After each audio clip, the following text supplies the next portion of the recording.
Hello student, मैं एकता सिंह आप सभी का ज्ञान चैतन्य चैनल में बहुत बहुत स्वागत करती हूँ। तो आज की इस वीडियो में हम प्राचीन भारत से संबंधित कुछ इम्पोर्टेंट क्वेश्चन देखेंगे और उसका साथ ही आंसर देखें। तो ये एक रैपिड फायर की जैसे है कि क्वेश्चन किया और उसका आंसर दिया। तो सबसे पहले हम प्राचीन भारत जो है स्टार्ट करेंगे। तो सबसे पहले प्रागैतिहासिक जो है संस्कृति आती है और ये वो क्वेश्चन है जो कि किसी ना किसी एग्जाम में आए हुए हैं।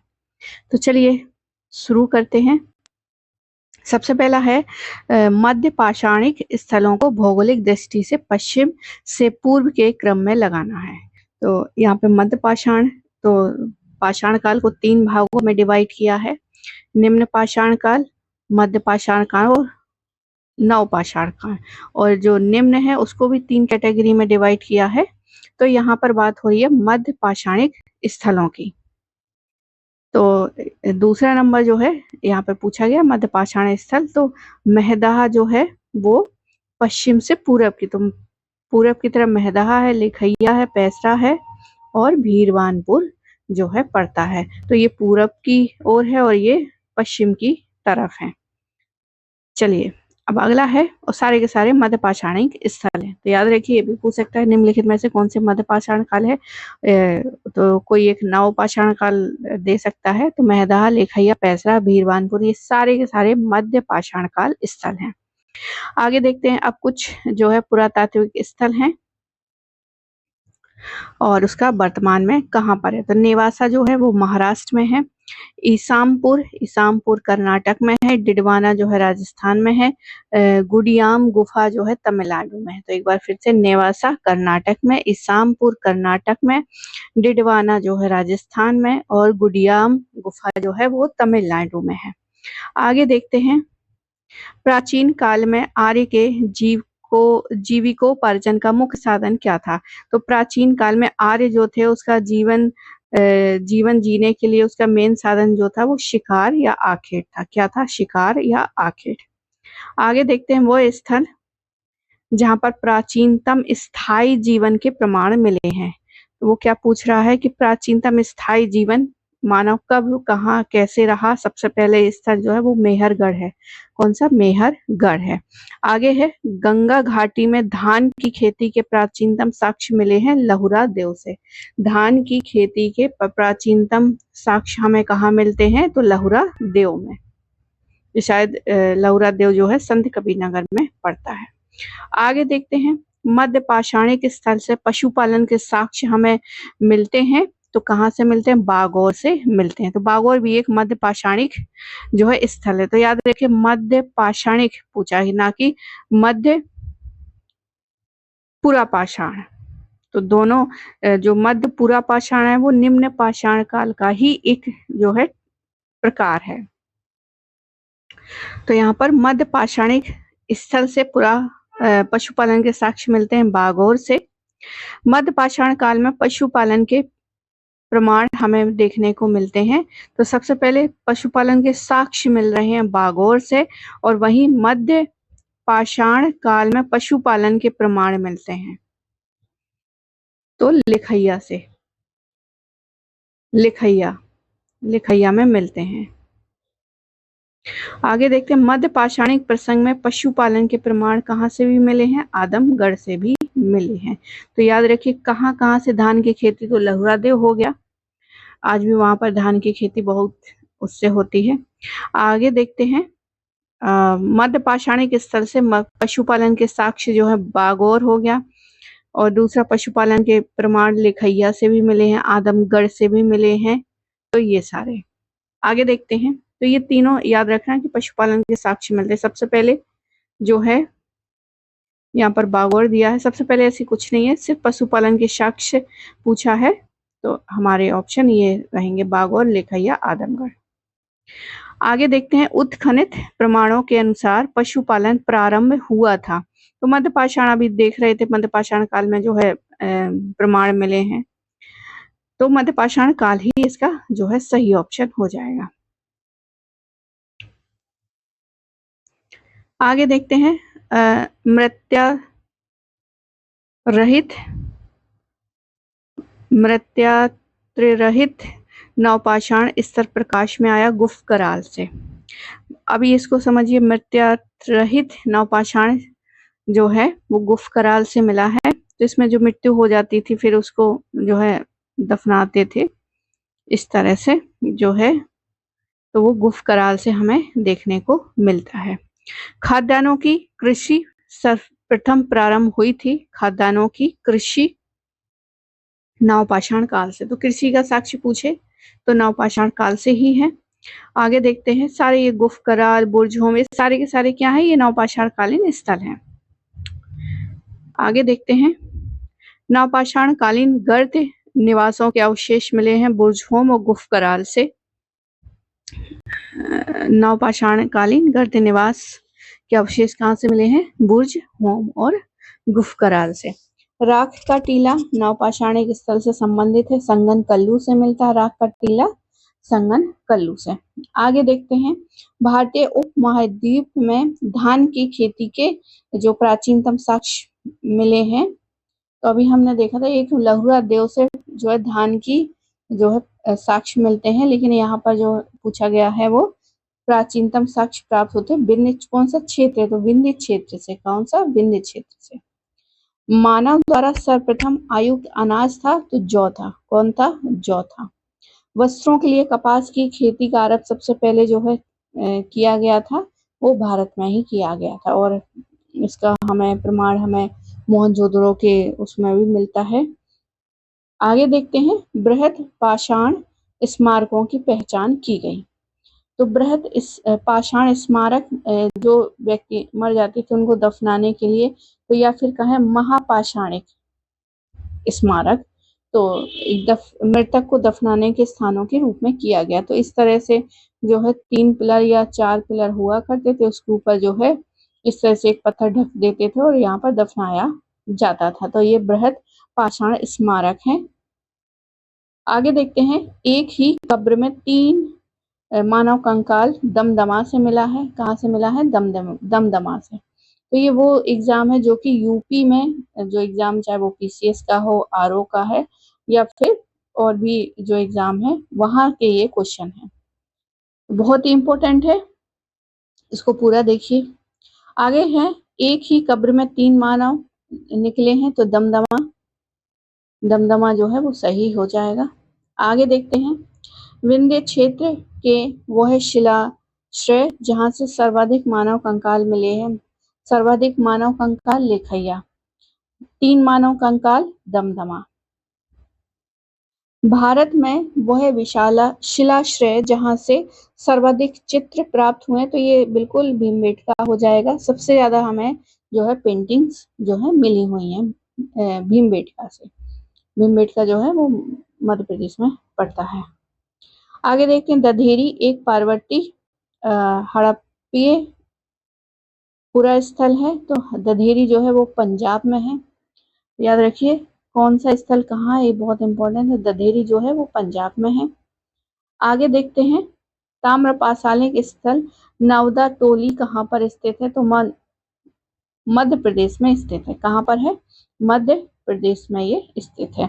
गैरिक मृद भांड पात्र ओसीपी का नामकरण हुआ था कहाँ पर, ओसीपी का हस्तिनापुर के लिए, हस्तिनापुर। आगे है, भारत का वो स्थल जहाँ खुदाई से लौह धातु के प्रचलन के प्रमाण मिले हैं। तो इसका जो सही आंसर हो जाएगा अत्य रंजी खेड़ा से जो है लौह धातु के प्रचलन के प्राचीनतम साक्ष्य हमें देखने को मिलता है। आगे है, ताम्रश काल में महाराष्ट्र के लोग मृतकों के शरीर को फर्श के नीचे रखकर दफनाते थे। तो कौन सी दिशा में, उत्तर से दक्षिण की ओर। कौन से, उत्तर से दक्षिण की ओर। आगे देखते हैं, कोपेनहेगन संग्रहालय की सामग्री में पाषाण, कांस्य और लौह युग का त्रियुगी विभाजन किसने किया था, तो थॉमसन ने किया था। किसने किया था, थॉमसन ने किया था। आगे है, भारत में प्रथम पूरा पाषाणिक उपकरण की खोज करने वाले रॉबर्ट ब्रूस फुट थे, एक भूगर्भ वैज्ञानिक। कौन थे, वैसे पुरातात्विक भी थे, तो भूगर्भ वैज्ञानिक थे, भूगर्भ वैज्ञानिक। आगे देखते हैं, ताम्रपाषाणिक स्थल नवदाटोली का उत्खनन किया था एच.डी. सांकलिया ने। एच.डी. सांकलिया जी ने जो है ताम्रपाषाण का स्थल नवदाटोली का जो है उत्खनन किया था एच.डी. सांकलिया ने। आगे है भीमबेटका की गुफाएं प्रसिद्ध है शैल चित्र के लिए। दमदमा नामक पूरा स्थल संबंधित है तो नवपाषाण काल से, और दमदमा से ही 3 जो है मानव कंकाल जो है प्राप्त हुए हैं, तो याद रखें मध्यपाषाण काल से संबंधित थे। आगे देखते हैं Indus valley civilisation and culture से देखते हैं, तो यहाँ पर 2 जो है दे रखी है सूची, उसका मिलान किया हुआ है। चहुंदड़ो कहाँ पर है से कहाँ क्या मिला है, तो सरसों मिला है। हड़प्पा से तिल मिला है। कुंताशी से कोदो मिला है। कोदो एक जो है फसल है, अनाज है। हुलास से धान मिला है, तो याद रखिए चहुंदड़ो सरसों, हड़प्पा तिल, कुंताशी कोदो और हुलास जो है धान की प्राप्ति हुई है। आगे देखते हैं हड़प्पा।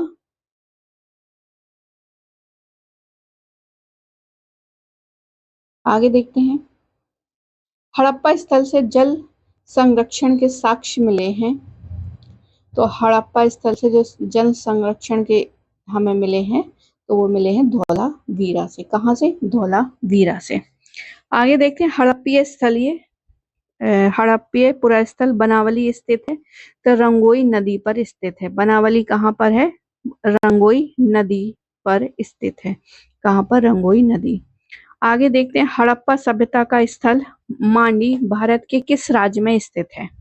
हड़प्पा सभ्यता का स्थल मांडी जो है किस राज्य में है? तो उत्तर प्रदेश में है। मांडी या फिर मांडा जो उत्तर प्रदेश में स्थित है। आगे देखते हैं सिंधु घाटी सभ्यता के पुरास्थल से नाव के चित्र का मॉडल प्राप्त हुआ है, तो मोहनजोदड़ो और लोथर से प्राप्त हुआ है।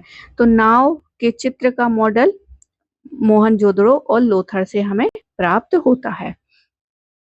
आगे देखते हैं मोहनजोदड़ो से प्राप्त पशुपति शिव की प्रसिद्ध मोहर किस पशु का अंकन नहीं है? तो यहाँ पर जो मोहनजोदड़ो से प्राप्त पशुपति की जो एक जो मोहर मिली है, तो उसमें बीच में एक जो है व्यक्ति बना हुआ है और उसके जो आसपास है वो जानवर है, तो उसमें सांड नहीं है।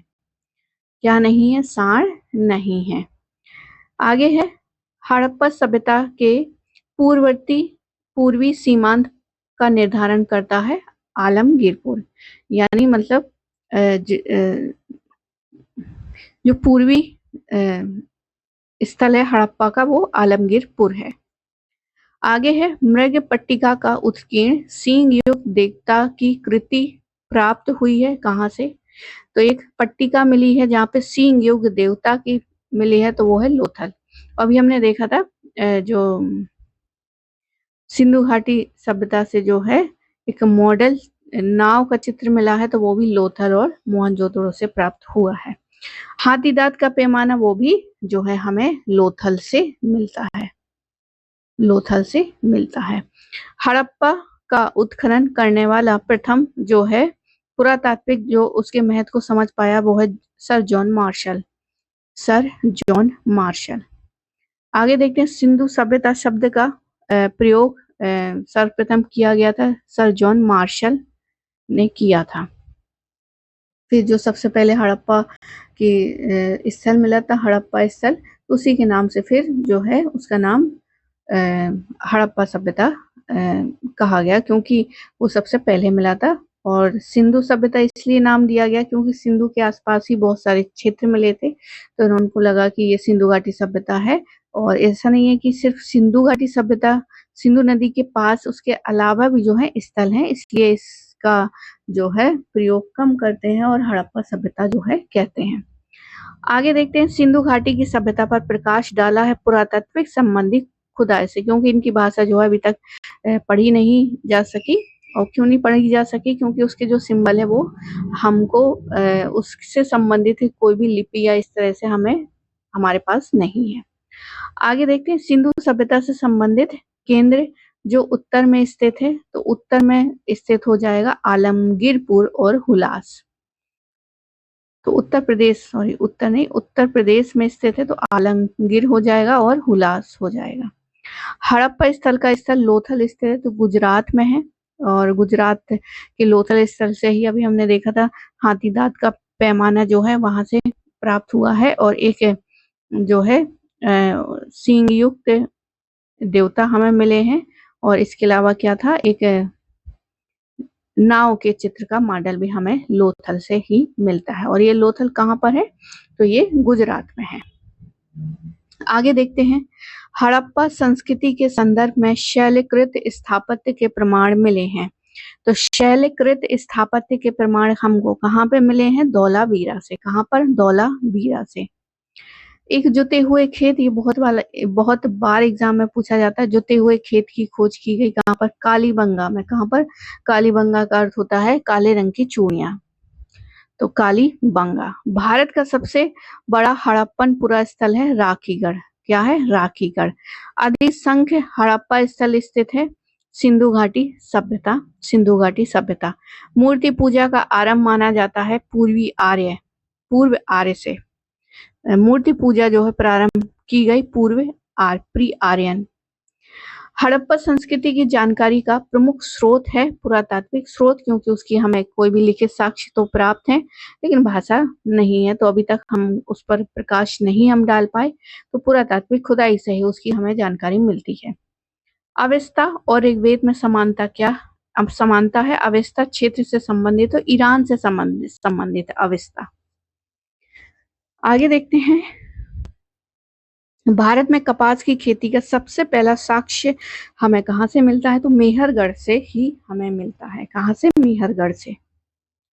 हड़प्पा का वह स्थान जहाँ पर मिट्टी के हल की आकृति मिली है, तो ये जो है हरियाणा के बनावली से जो है प्राप्त होती है।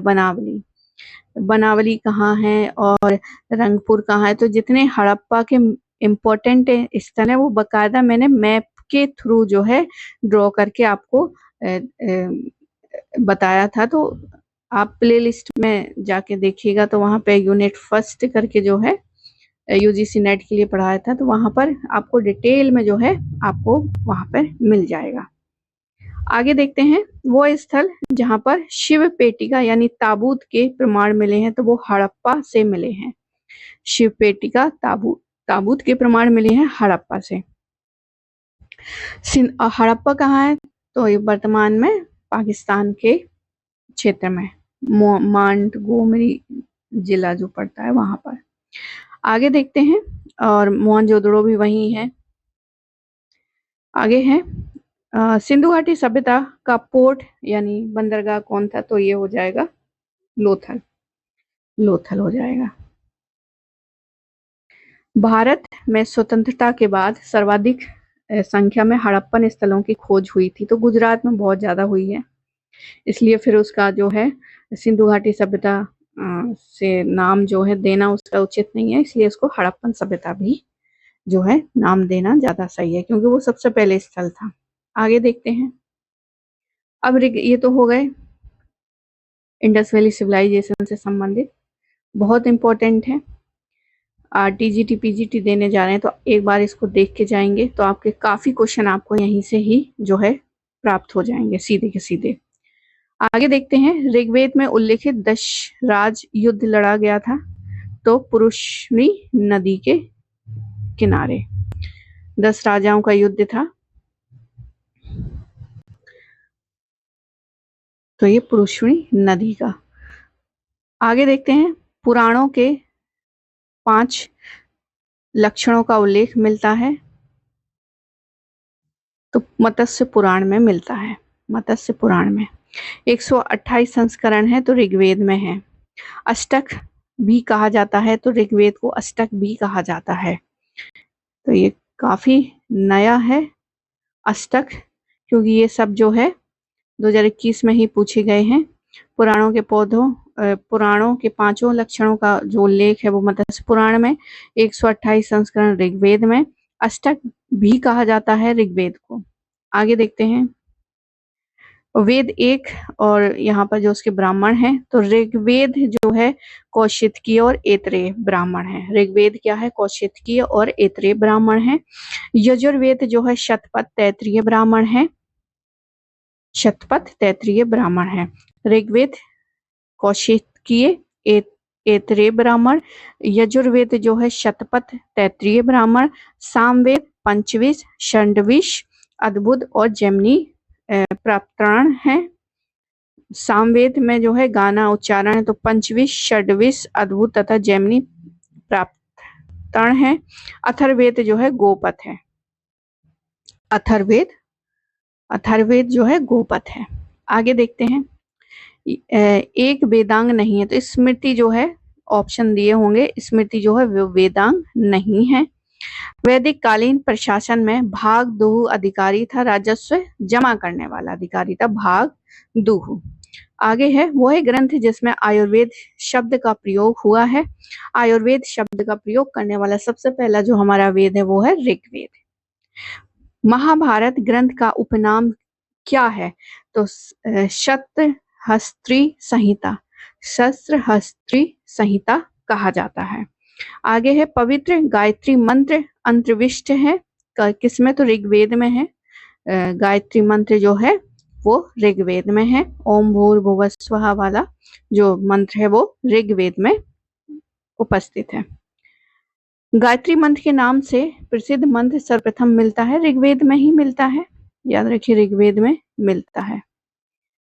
ऋग्वेद की मूल लिपि क्या है? तो ऋग्वेद की जो मूल लिपि है, बहुत इंपॉर्टेंट क्वेश्चन है, ये एक नया है कि ऋग्वेद की मूल लिपि क्या होगी? तो ब्राह्मी लिपि होगी। क्या होगी? ब्राह्मी लिपि होगी। ऋग्वेद पर आधारित संकलन है सामवेद का। किसका? सामवेद का। ऋग्वेद पर आधारित संकलित है सामवेद का है। ऋग्वेद धर्म था बहुदेववाद का। किसका? बहुदेववाद का। ऋग्वेद काल में जनता विश्वास करती थी बलि तथा कर्मकांड पर। बलि तथा कर्मकांड पर विश्वास करती थी। गोत्र शब्द का प्रयोग सर्वप्रथम हुआ था ऋग्वेद में। गोत्र शब्द का प्रयोग सर्वप्रथम कहाँ हुआ? तो ऋग्वेद में। और आज के जो भी एग्जाम होते हैं तो जो है ऋग्वेद कालीन या वैदिक पीरियड से बहुत क्वेश्चन बनते हैं, तो बहुत ज्यादा ही ये इम्पोर्टेंट है कि गोत्र शब्द का प्रयोग सर्वप्रथम प्रयोग हमें मिलता है ऋग्वेद काल में। ऋग्वेद काल में जनता विश्वास करती थी बलि और कर्मकांड पर। ऋग्वेद धर्म क्या था? बहुदेववाद। आगे है ऋग्वेद में सर्वप्रथम संख्या मंत्र संबंधित है किससे? तो इंद्र बहुत इंपॉर्टेंट थे ऋग्वेद काल में। फिर उसके बाद जो है धीरे धीरे उनका महत्व कम होता है, फिर दूसरे देवता आते हैं ऐसे। सबसे प्राचीन वेद आपको पता ही होगा ऋग्वेद है। वो है वैदिक ग्रंथ जिसमें वर्ण शब्द का उल्लेख मिलता है। वर्ण शब्द का उपयोग सर्वप्रथम प्रयोग जो है ऋग्वेद में ही हमें मिलता है। 10वें मंडल में शायद जो है वहां पर इसका उल्लेख मिलता है। ऋग्वेद में उल्लेखित यव, यव जो है वो जौ के लिए जो है इस्तेमाल किया गया है। यव क्या है? जौ के लिए। आगे है ऋग्वेद में उल्लेखित प्रसिद्ध 10 राजाओं का युद्ध लड़ा गया था। तो कौन सी नदी? पुरुषवी नदी के किनारे। तो यहाँ पे 2 गुरु थे और विश्वामित्र वशिष्ठ जीत गए थे, विश्वामित्र हार गए थे यहाँ पर। आगे देखते हैं। ऋग्वेद काल के प्रारंभ में महत्वपूर्ण मूल्यवान संपत्ति समझा जाता है तो गाय को, इसको अगन्या और बहुत सारे जो है इसकी शब्दावली जो है इस्तेमाल की गई थी गाय से रिलेटेड। तो सबसे मूल्यवान संपत्ति गाय, जो आज वर्तमान में हम देखते हैं सड़कों पर ऐसे ही घूमती रहती हैं, उनकी कोई वैल्यू नहीं है। तो मूल्यवान आज है तो कल नहीं है, ये भी हमको समझ में आता है। तो गाय जो है उस समय बहुत इंपॉर्टेंट है, संपत्ति समझी जाती, मतलब जिसके पास जितनी गाय हैं वो उतना अमीर समझा जाता था। वैदिक काल में अगन्या, तो यहाँ पर जो है वैदिक काल में अगन्या क्या किसके लिए इस्तेमाल हुआ है? अगन्या तो गाय के लिए इस्तेमाल हुआ है। वैदिक साहित्य जिसमें मोक्ष की चर्चा मिलती है, मोक्ष की चर्चा हमें उपनिषदों में मिलती है। कहाँ पर मिलती है मोक्ष की चर्चा? उपनिषदों में मिलती है। वैदिक देवताओं में पुरोहित माना जाता था। पुरोहित किसका है? तो बृहस्पति जो है वो वैदिक देवताओं का पुरोहित माना जाता था। उत्तर वैदिक काल में आर्य संस्कृति का धुर समझा जाता था। तो कुरु और पंचाल को उत्तर वैदिक काल में जो आर्य संस्कृति का मतलब केंद्र था, धुर मतलब केंद्र था, वो कुरु और पंचाल को समझा जाता था। आगे देखते हैं, वैदिक कर्म कांड में होता मतलब जो है किससे संबंधित है, तो ये ऋग्वेद से संबंधित है। होता जो है वो ऋग्वेद से संबंधित है। आरंभिक वैदिक साहित्य में सर्वाधिक वर्णित नदी जो है वो सिंधु नदी है। आरंभिक वैदिक साहित्य में सर्वाधिक वर्णित नदी है वो सिंधु नदी ही है।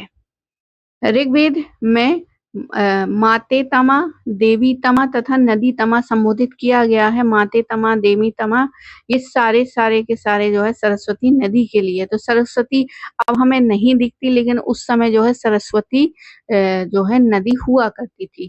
तो अब क्यों नहीं दिखती है, क्योंकि अब इतना जो है हम सभी ने पॉल्यूशन करके नदियां क्या होती जा रही हैं, सूखती जा रही हैं, तो वो बिल्कुल लुप्त हो गई है। अब उसके जो है अंश जो है खोजने के लिए हम क्या करते हैं, रिसर्च करते हैं कि सरस्वती नदी कहाँ थी। जो छोटी छोटी नदियां हैं क्या उसी से संबंधित, तो इस तरह से रिसर्च चलती रहती है। तो सरस्वती नदी को उस समय माते तमा, देवी तमा, नदी तमा संबोधित किया गया। और ये जो है 2008 यूपी पीसीएस मेंस का ये क्वेश्चन था। आगे है शुक्ल यजुर्वेद की संहिता क्या है, वाजनेयी संहिता। शुक्ल यजुर्वेद की संहिता वाजनेयी संहिता थी। वाजनेयी संहिता थी। शतपथ ब्राह्मण में उल्लेखित राजा विदय माधव की जो ऋषि थे वो गौतम राहुगण थे। गौतम ऋषि राहुगण थे। विदय माधव की एक कहानी मिलती है जिसमें जो है वो आग का गोला वहां से ढड़कता हुआ फिर शायद गंडक नदी के पास रुक जाता है, इस तरह से कहानी है। तो वहां से पूरा जंगल जो है मैदान में बदल जाता है, फिर वहां से खेती जो है स्टार्ट होती, कुछ इसी तरह से जो है कहानी है। तो वो कहानी विदय माधव की शतपथ ब्राह्मण में हमें मिलती है। शुक्ल यजुर्वेद संहिता वाजपेयी संहिता था। आगे देखते हैं, जिस ग्रंथ में पुरुष मेद का उल्लेख है वो कौन सा, तो शतपथ ब्राह्मण ही होगा। शतपथ ब्राह्मण। गोपथ ब्राह्मण संबंधित है। गोपथ अभी हमने ऊपर देखा था, मिलान करने के लिए था, तो अथर्ववेद का है। आयुर्वेद अर्थात जीवन का विज्ञान का, आयुर्वेद का हमने देखा था ऋग्वेद में जो है मिलता है, लेकिन वो शब्द है और इसका जो उल्लेख किया गया है तो वो सर्वप्रथम अथर्ववेद में मिलता है। आयुर्वेद अर्थात जीवन का विज्ञान जो है अथर्ववेद में मिलता है। एक बार देख लेते हैं कहाँ पर था। ऋग्वेद में जो है आयुर्वेद शब्द का उपयोग हुआ है, वो ग्रंथ वो कौन सा है, ऋग्वेद। तो ऋग्वेद यहाँ पर था, शब्द प्रयोग हुआ है, लेकिन उसका जो मेन व्याख्या है वो हमें अथर्ववेद में मिलता है। आगे वह उपनिषद जिसमें पहली बार निराशावाद के तत्व दिखाई देते हैं। निराशावाद तो मैत्रायणी है। मैत्रायणी में निराशावाद के तत्व जो है देखने को मिलते हैं। आगे देखते हैं, भारतीय प्रतीक पर उत्कीर्ण सत्यमेव जयते। सत्यमेव जयते कहाँ से लिया है, मुंडकोपनिषद से लिया गया है। जो हमारे उपनिषद है उसमें मुंडो उपनिषद, वहां से सत्यमेव जयते लिया गया है। सत्य की विजय होती है, तो सत्यमेव जयते मुंडोपनिषद से लिया गया है। जिंद अवेस्ता और ऋग्वेद में समानता है। जिंद अवेस्ता संबंधित है ईरान से। प्राचीन भारत में निशाका से जाने जाते हैं। निष्क होगा, यहाँ पर निशाका कर दिया, निष्क है या निशाका, वो स्वर्ण आभूषण से है, गले का यह आभूषण हुआ करता था। आगे है 14वीं सदी ईस्वी में पूर्व का एक अभिलेख जिसमें वैदिक देवताओं का वर्णन है प्राप्त हुआ है, और जिसमें जो है कस्में खाई गई थी भारतीय देवताओं के, वो कौन सा अभिलेख है, बोगज कोई एशिया माइनर का बोगज अभिलेख। मनुस्मृति मुख्यतः संबंधित है, तो समाज व्यवस्था मतलब समाज किस प्रकार से चलेगा वो क्या है, वो मनुस्मृति में बताया गया है। मनुस्मृति जो है समाज व्यवस्था को बताता है। आगे वो है उपनिषद जिसमें आध्यात्मिक ज्ञान के विषय में नचिकेता और यम का जो है संवाद मिलता है, वो है कठोपनिषद। अभी मुंडोक उपनिषद देखा था जिसमें हमने देखा था कि सत्यमेव जैते जो है उसमें नाम दिया गया है। मुंडो उपनिषद में, कठोर उपनिषद में यम और नचिकेता की कहानी या संवाद जो है डायलॉग हमें मिलते हैं कठोर उपनिषद में। आगे देखते हैं, ऋग्वेद में उल्लिखित अफगान के साथ आर्यों के संबंध का सूचक है। तो कौन सी ये सारी नदी है? कुंभा और क्रुम नदी। कुंभा और क्रुम नदी जो है वो ऋग्वेद में उल्लेखित अफगानिस्तान के साथ आर्यों के संबंध का सूचक है। आगे देखते हैं, सर्वाधिक ऋग्वेद सूक्त समर्पित है इंद्र को। किसको? इंद्र को। ऋग्वेदिक सूक्त किसको? इंद्र को समर्पित है। आगे देखते हैं, आर्य शब्द का शाब्दिक अर्थ है तो श्रेष्ठ होता था। आर्य शब्द का कोई वो नहीं है, श्रेष्ठ मतलब जो श्रेष्ठ है उनको आर्य कहा जाता था। अधर्वयु जो का अर्थ है वो यज्ञ करने वाला पुरोहित है, अधर्वयु। उपनिषद काल में राजा अश्वपति शासक थे तो केकई के थे। अश्वपति जो है दार्शनिक राजा थे, वो कहाँ के थे? उपनिषद काल के, तो वो केकई राज्य के थे। कहाँ के थे? केकई राज्य के। आगे देखते हैं, सर्ग प्रतिसर्ग वंश मनवंतर और वंशानुचरत संकेतक हैं किसके? पुराणों के। किसके हैं? पुराणों के। भारत का प्रथम विधि निर्माता माना जाता है मनु को, क्योंकि उन्होंने ही समाज में किस प्रकार से समाज कार्य करेगा, कैसे नियम है, तो कुल मिला के संविधान जैसी जो है चीजें वहां पर लिखी गई हैं, तो वो है विधि निर्माता। कौन माना जाता है भारत का पहला? तो वो है मनु। प्राचीन काल के महान विधि निर्माता कौन थे? तो मनु ही थे। कोसे शब्द का प्रयोग किया जाता है, ये काफी इंपॉर्टेंट है। कोसे शब्द जो है वो रेशम के लिए जो है इस्तेमाल किया गया था। ये नया शब्द है, 2018 में मेंस में जो है यूपीपीसीएस के मेंस में पूछा गया है। कैसे जो है शब्द का प्रयोग किया गया है? तो रेशम के लिए। क्लासिकीय संस्कृत में आर्य शब्द का अर्थ है एक उत्तम व्यक्ति। क्लासिकीय संस्कृत में आर्य शब्द जो है एक उत्तम व्यक्ति यानी श्रेष्ठ जो है उसका अर्थ हुआ करता है। ऋग्वेद है स्रोतों का संकलन। ऋग्वेद जो है वो स्रोतों का संकलन है। इतिहास शब्द का उल्लेख मिलता है तो अथर्ववेद में मिलता है। इतिहास शब्द का उल्लेख जो है वो अथर्ववेद में मिलता है। आगे देखते हैं, ऋग्वेद में उल्लिखित 10 राजाओं का संग्राम हुआ था तो पुरुषणी नदी के किनारे हुआ था। विश्वामित्र और वशिष्ठ में हुआ था। विश्वामित्र हार गए थे और वशिष्ठ जीत गए थे। आगे देखते हैं, 6ठी शताब्दी ईसा पूर्व की राजनीतिक दशा और जो है महाजनपदों का उदय और मगध का साम्राज्य, यानी यहाँ पर मगध किस प्रकार से बढ़ता है और फिर जो है मौर्यों का हम अगला देखेंगे। तो चलिए स्टार्ट करते हैं। 16 जनपदों का उल्लेख कहाँ पर किया गया है? तो अंग्युतर निकाय में किया गया है। कहाँ पर किया गया है? अंग्युतर निकाय में किया गया है। कलिंग नरेश खारवेल संबंधित है चेदी वंश से। किससे है? चेदी वंश से संबंधित है कलिंग नरेश खारवेल। 6ठी शताब्दी ईसा पूर्व में मत्स्य जनपद स्थित था। तो मत्स्य जो है जिसकी राजधानी शायद विराट है और ये जो है राजस्थान में पड़ता है। राजस्थान में प्राचीन नगर के अवशेष कुम्भहार के स्थल कहाँ है? तो ये पाटलिपुत्र में। यहाँ पर मौर्य साम्राज्य के जो है, क्योंकि उस समय जो है जैसे मैगजीन लिखता है कि यहाँ पे लकड़ियों का राजमहल था, उसी के अवशेष हमें कुम्भहार स्थल से मिलते हैं। तो ये क्या हो जाएगा? पाटलिपुत्र हो जाएगा। मालवा क्षेत्र पर मगध की सत्ता का विस्तार हुआ था तो शिशुनाग के समय में। मालवा क्षेत्र पर मगध की सत्ता का विस्तार हुआ शिशुनाग के समय में। मगध का शासक जिसने राज्यारोहण के लिए अपने पिता की हत्या की और स्वयं उसी कारणवश उसके पुत्र द्वारा उसको मार दिया गया, वो कौन सा व्यक्ति है? वो अजातशत्रु है। कौन है? अजातशत्रु।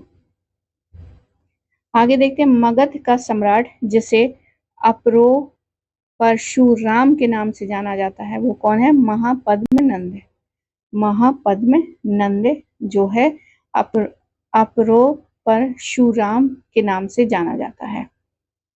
प्राचीन श्रावस्ती का नगर विन्यास आकृति है तो अर्धचंद्राकार। याद रखिए, बड़ा इंपॉर्टेंट फैक्ट है। प्राचीन श्रावस्ती का नगर विन्यास किस आकृति का था? अर्धचंद्राकार। अर्धचंद्राकार। आगे देखते हैं, 6ठी शताब्दी ईसा पूर्व में शुक्तिमती चेदी की जो है राजधानी थी। शुक्तिमती जो है वो चेदियों की राजधानी थी। और जो कलिंग नरेश खालवेल है वो चेदी वंश से ही संबंधित थे। वही चेदी है और जिसकी शुक्तिमती राजधानी थी चेदी की। आगे देखते हैं, अभिलिखित साक्ष्य में प्रकट होता है कि नंद राजा के आदेश से एक नहर जो है खोदी गई। तो कहां पर? कलिंग में खोदी गई। कहां पर? कलिंग में खोदी गई। उदयन वासवदत्ता की दंत कहानी है कौशाम्बी की। उदयन वासवदत्ता की दंत कहानी है कौशाम्बी से संबंधित थी।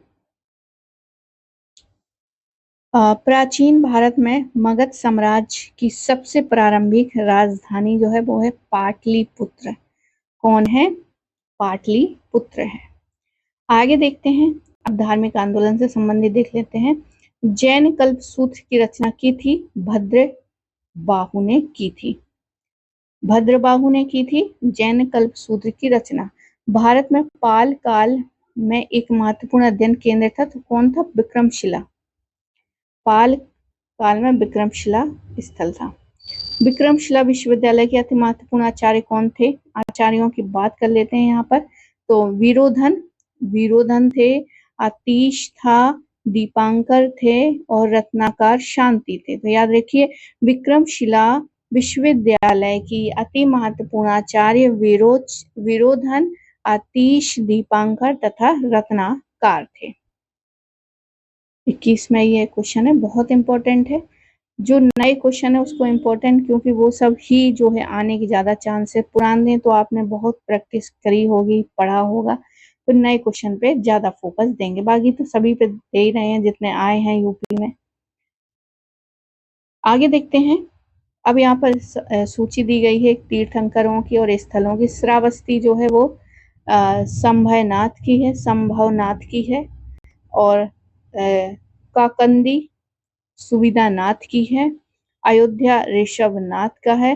प्रभोसा जो है उससे संबंधित तीर्थ स्थल है पद्म प्रभु।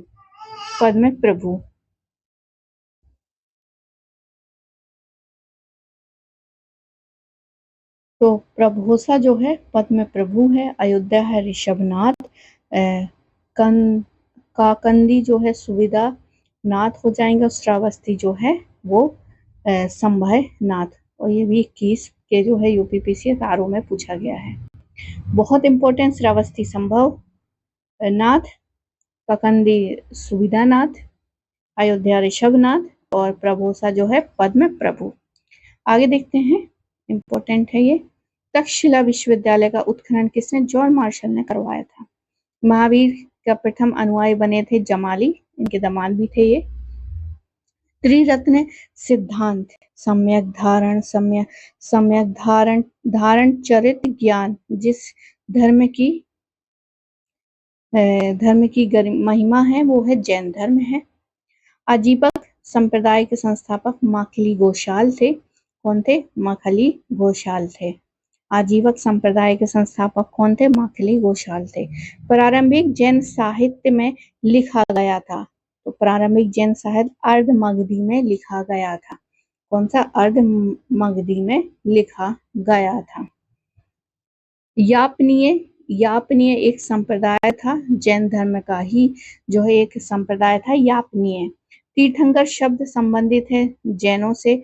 जैन सभा जिसमें अंतिम रूप से श्वेतांबर आगम का संपादन हुआ था, तो पाटलिपुत्र में संपादन हुआ था। जैन सभा जो अंतिम रूप में श्वेतांबर, एक दिगंबर होते हैं और एक होते हैं श्वेतांबर आगम का संपादन पाटलिपुत्र में हुआ था। प्रतिभा गिरी तीर्थ स्थल है, तो जैनों का है। कहाँ का है? जैनों का है। धर्म जो विश्व विनाशकारी प्रलय की अवधारणा में विश्वास नहीं करता वो है जैन धर्म। कौन है? जैन धर्म है। जैनियों की पवित्र पुस्तकें कहलाती हैं आगम सिद्धांत। कौन? आगम सिद्धांत। जैनियों की पवित्र पुस्तकें कहलाती हैं आगम सिद्धांत कहलाती हैं। दर्शन जिसने पुनर्जन्म में के विश्वास को अस्वीकार कर दिया तो चार्वाक था। दर्शन जिसने पुनर्जन्म को अस्वीकार तो चार्वाक जो है वो पुनर्जन्म का सिद्धांत नहीं मानते हैं। आगे देखते हैं बौद्ध धर्म से संबंधित। बौद्धों का जन्म हुआ था तो लुम्बिनी में हुआ था। बौद्ध भगवान जी का जन्म जो है लुम्बिनी में हुआ था। बुद्ध की मृत्यु जहाँ हुई थी वो स्थान कहाँ है तो उत्तर प्रदेश में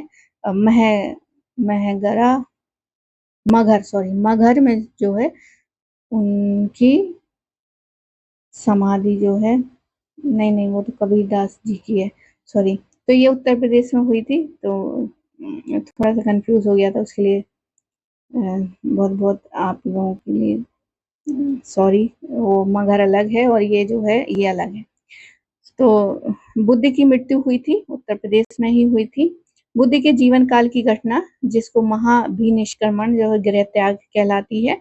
गौतम बुद्ध ने अपना प्रथम प्रवचन दिया था सारनाथ में दिया था। बुद्ध के उपदेश संबंधित है आचरण की शुद्धता व पवित्रता। बुद्ध के उपदेश किससे संबंधित है? आचरण की शुद्धता व पवित्रता में। भारतीय कला में बुद्ध के जीवन की घटना का चित्रण मृग सहित चक्र द्वारा हुआ है। तो मृग सहित चक्र तो प्रथम उपदेश, मतलब मृग सहित चक्र बना हुआ है, तो ये उसका प्रथम उपदेश का वो चित्रण है। धर्म चक्र प्रवर्तन किया गया था, तो यह सारनाथ में किया गया था। सारनाथ में अपना यहाँ कभी कभी ऋषिपत्तनम भी मिलता है सारनाथ का नाम, तो वो भी याद रखिए। सारनाथ का नाम जो है ऋषिपत्तनम भी कभी कभी दे देते हैं। सारनाथ में अपना पहला वचन दिया था महात्मा बुद्ध जी ने। बुद्ध ने सर्वाधिक उपदेश दिए थे श्रावस्ती में दिए थे। कहाँ पर दिए थे? श्रावस्ती में दिए थे। बुद्ध संघ में भिक्षुणी के रूप में स्त्रियों के प्रवेश की अनुमति बुद्ध द्वारा वैशाली में दी गई थी। वो भी जो है फिर उन्होंने कहा था कि अब ये जो संघ जो है इतने साल चलता, अब ये इतने साल चलेगा, इस तरह से उन्होंने जो है दिया था। तो वैशाली में ही स्त्रियों को क्या सम्मिलित किया गया था। बुद्ध के जीवन काल में संघ प्रमुख होता था।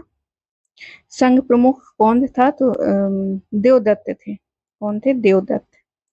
बुद्ध द्वारा रूपांतरित में अंतिम व्यक्ति था तो सुभद्र था। बुद्ध द्वारा रूपांतरित में अंतिम व्यक्ति क्या था? सुभद्र थे। त्रिपिटक थे बुद्धों के उपदेशों का संग्रह। बौद्ध धर्म में त्रिरत्न इंगित किया जाता है बुद्ध, धम्म और संघ से। त्रिरत्न मतलब बुद्ध, धम्म और संघ। प्रथम बौद्ध संगीति का आयोजन किया गया था अजातशत्रु के शासनकाल में। संसार अस्थिर तथा क्षणिक है, ये बुद्ध का ही कहना है। बौद्ध ग्रंथ जिसमें संघ के जीवन के अलग है, तो विनय पिटक है, ये विनय पिटक। आगे देखते हैं विदेशी राजा जिसने समुद्रगुप्त से अनुरोध किया कि उसे भारत में बौद्ध विहार बनाने की अनुमति दी जाए, तो वो कौन था? मेद वर्मन था। बौद्ध गया में महात्मा बुद्ध ने 2 बंजारों के उपदेश देकर अपना उपासक बना लिया था। वे 2 बंजारे थे बोध गया में, दोनों ने बंजारों को उपदेश दिया, 2 को। वो कौन था? मलिक और तपस्सु। याद रखिए, मलिक और तपस्सु याद रखना है, क्योंकि ये एग्जाम में पूछे जाते हैं और नए क्वेश्चन है। उंगली माल सभी ने सुना होगा, लेकिन मलिक और तपस्सु क्या थे? बंजारे थे। ऐसे भी पूछ सकते हैं कि मलिक और तपस्सु जो महात्मा बुद्ध ने इनको उपदेश दिया था और उपासक बना लिया था, ये कौन थे? तो बंजारे थे। सप्तपर्णी गुफा स्थित है राजगृह बिहार में। सप्तपर्णी गुफा राजगृह बिहार में है। विशुद्धिमग्ग नामक पुस्तक किस संप्रदाय से संबंधित है? तो हीनयान से संबंधित है। शून्य के सिद्धांत का सर्वप्रथम नागार्जुन ने किया था। बौद्ध दार्शनिक थे और ये उत्तर प्रदेश के बौद्ध एवं जैनियों दोनों प्रकार के तीर्थ स्थल कहाँ पर है? तो कौशाम्बी में है। कहाँ पर है? कौशाम्बी में है।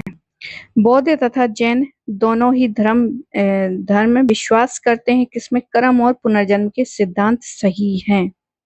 दोनों ही ये करते हैं।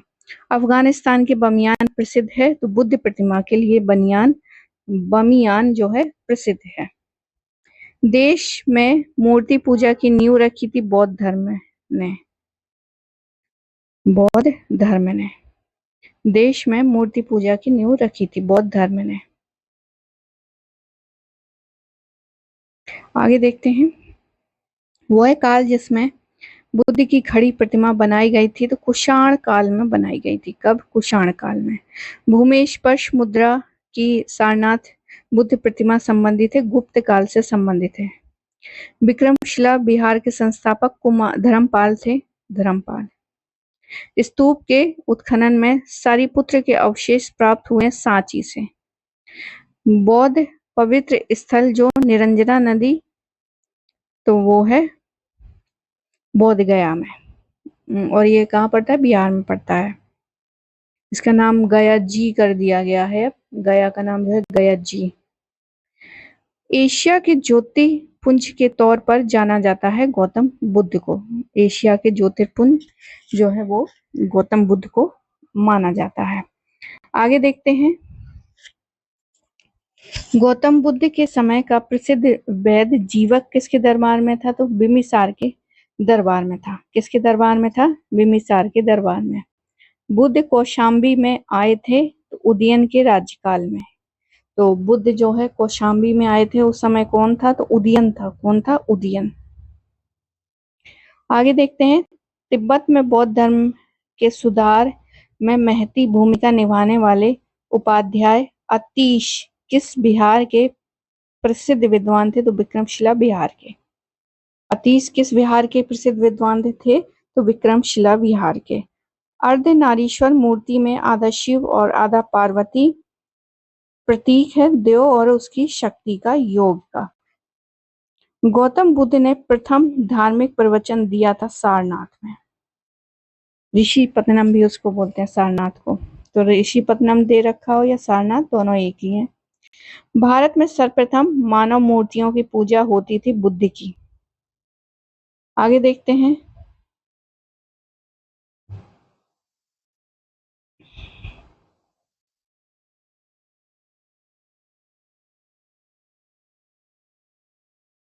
भारतीय कला में बुद्ध के जीवन की वो एक घटना जिसका चित्रण मृग सहित चक्र दिया गया है, तो वो है प्रथम उपदेश। अब भागवत संप्रदाय तथा ब्राह्मण धर्म देखते हैं।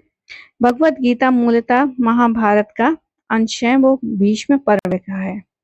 तो ये शायद यूपी पीजीटी में ये भी क्वेश्चन पूछा गया था कि भगवत गीता मूलतः महाभारत के किस अंश का है? तो भीष्म पर्व है। नागार्जुन कोंडा शहर की स्थापना इक्ष्वाकु राजवंश से है। इक्ष्वाकु राजवंश से है। नागार्जुन कोंडा शहर स्थापना की थी इक्ष्वाकु राजवंशों ने। नागार्जुन कोंडा शहर किसने बसाया था? इक्ष्वाकु राजवंश ने। अब सूची जो है उसका मिलान देखते हैं। शिव जो है वो त्रिशूल है, विष्णु जो है वो चक्र है, बहुत इजी क्वेश्चन है। गणेश जो है वो रस्सी या फंदा है, और सरस्वती जो है वो वीणा है। एक और सूची दी गई है। रामानुज, निम्बार्काचार्य, बल्लवाचार्य, माधवाचार्य। तो रामानुज का है विशिष्ट द्वैत है। रामानुज का क्या है? विशिष्ट द्वैत है। माधवाचार्य जो है द्वैत है। निम्बार्क जो है द्वैताद्वैत है। बल्लवा जो है शुद्ध द्वैत है। रामानुज जो है विशिष्ट द्वैत है। माधवाचार्य द्वैत है। निम्बार्क द्वैत है, और बल्लवाचार्य शुद्ध द्वैत है। बहुत बार पूछा जाता है क्योंकि इनकी जो शब्दावली है वो बहुत मिलती जुलती किसका क्या है, इसलिए इस तरह से क्वेश्चन देते हैं। आगे देखते हैं। मंडन मिश्र शिष्य थे कुमारिल भट्ट के। मंडल मिश्र शिष्य थे कुमारिल भट्ट के थे।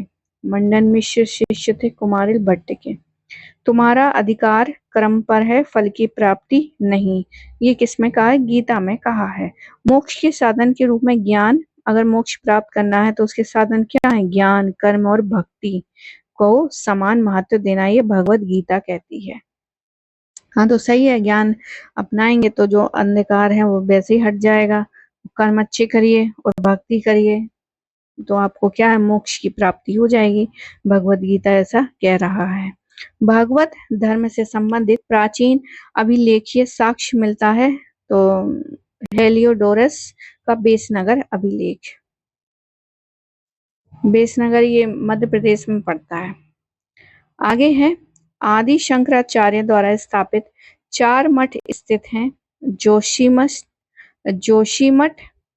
जोशीमठ, द्वारका, पुरी, श्रृंगेरी। जोशीमठ, याद रखिए, जोशीमठ, द्वारका, पुरी और श्रृंगेरी। नायनार है, नायनार जो है वो अलवार जो है वो विष्णु से है, तो नायनार किससे है? शिव से है। तो शैव धर्मानुयायी जो है नायनार हो जाएंगे। आगे है, फिर से आ गया बल्लवाचार, मतलब यहाँ पर हमने अभी पहला देखा था, तो यहाँ पर हो जाएगा शुद्ध देवता। अच्छा, यहाँ पर तो कुछ अलग ही है। यहाँ पर जो है पुष्टि मार्ग हो जाएगा, पुष्टि मार्ग। रामानुज का हमने देखा ही था, विशिष्ट द्वैतवाद हो जाएगा, माधवाचार्य का द्वैतवाद, और शंकर का हो जाएगा अद्वैतवाद। शंकर का जो है अद्वैतवाद। एक और अद्वैत देखा था, एक बार देख लेते हैं। नहीं, तो शंकर का क्या है? अद्वैतवाद। आगे देखते हैं मौर्य साम्राज्य। मौर्यों के इतिहास के लिए अधिक प्रमाणिक माना जाता है तो विष्णु पुराण माना जाता है, विष्णु पुराण। आंध्रों को के इतिहास के लिए अधिक प्रमाणिक है मत्स्य पुराण।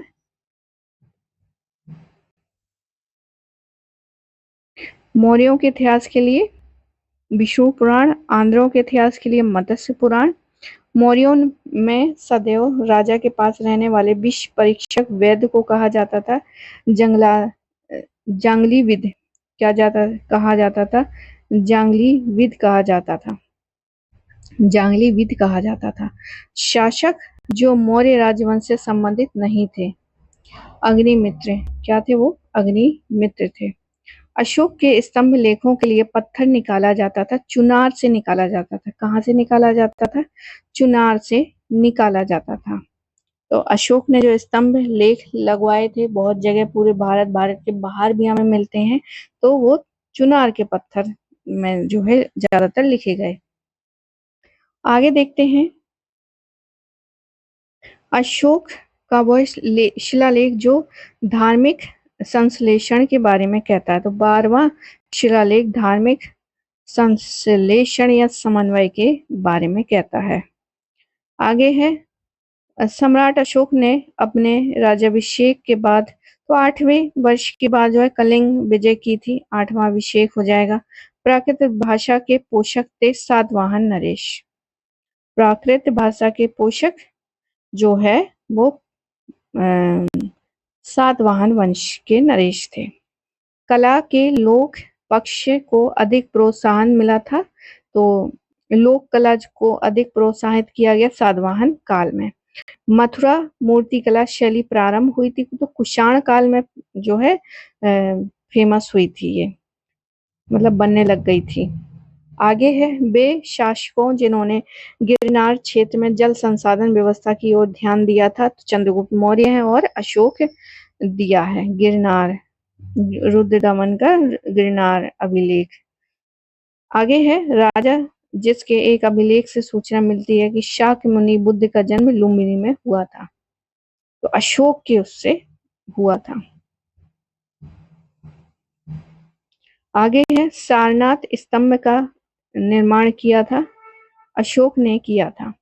अशोक द्वारा स्थापित सबसे सुरक्षित अभिलेख लौरिया नंदन अभिलेख है, लौरिया नंदनगढ़। अशोक द्वारा सबसे सुरक्षित स्तंभ है लौरियानंद अभिलेख।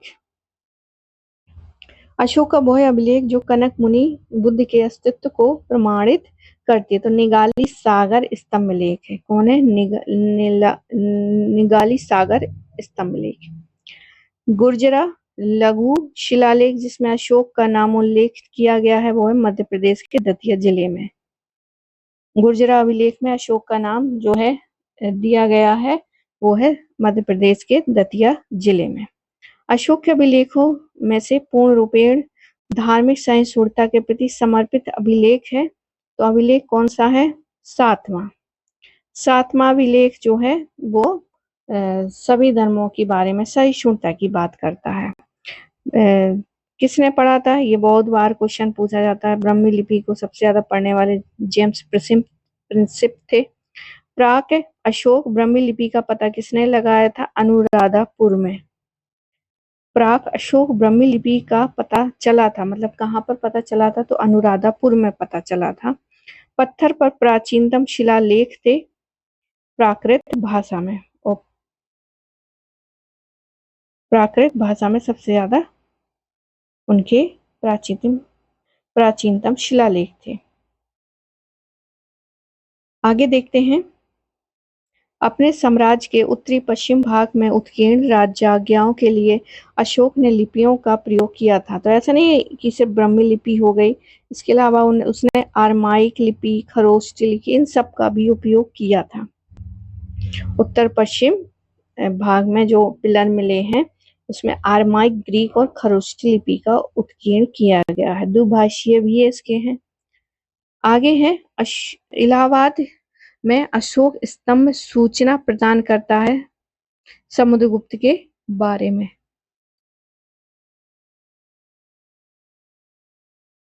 आगे है फाहियान भारत में आया था 399 एडी में।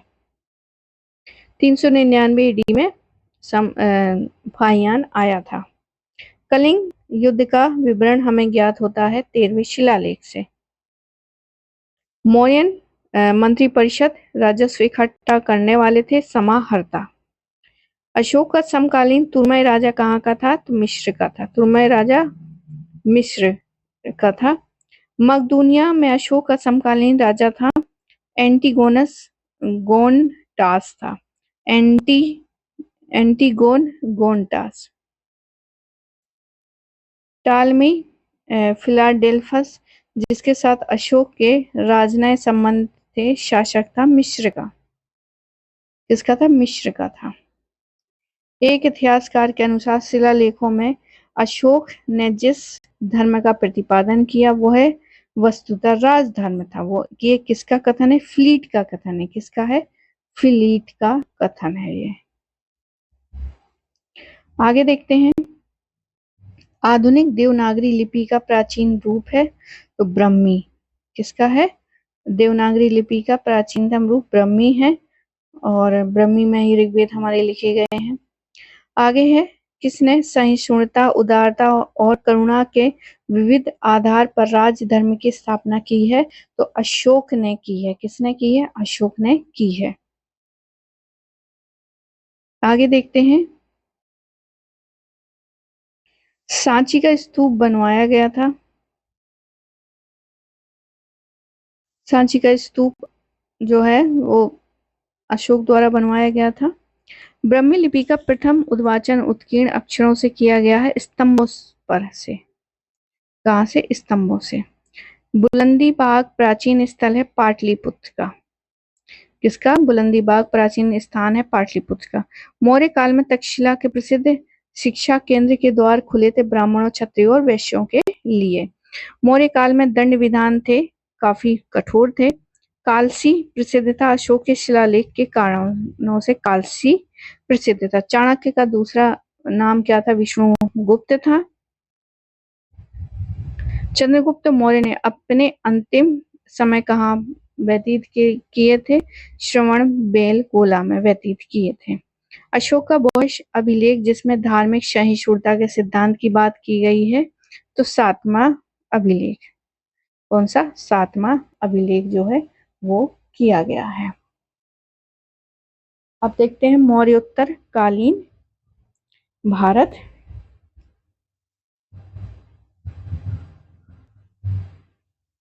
सिमुक संस्थापक था तो सातवाहनों का था। सिमुक किसका था? सातवाहनों का संस्थापक था। कर्म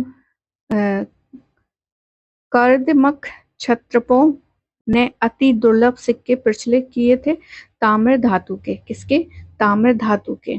अशोक के द्वितीय शिलालेख में उल्लेख नहीं है, सातवाहनों का उल्लेख नहीं है, मतलब उसमें बहुत सारे ऑप्शन होंगे जो उससे संबंधित होंगे, बाकी सातवाहन का क्यों उल्लेख करेगा? क्योंकि वो तो बाद का है, जो वर्तमान या उसके पहले का होगा वही उत्कीर्ण कर पाएगा।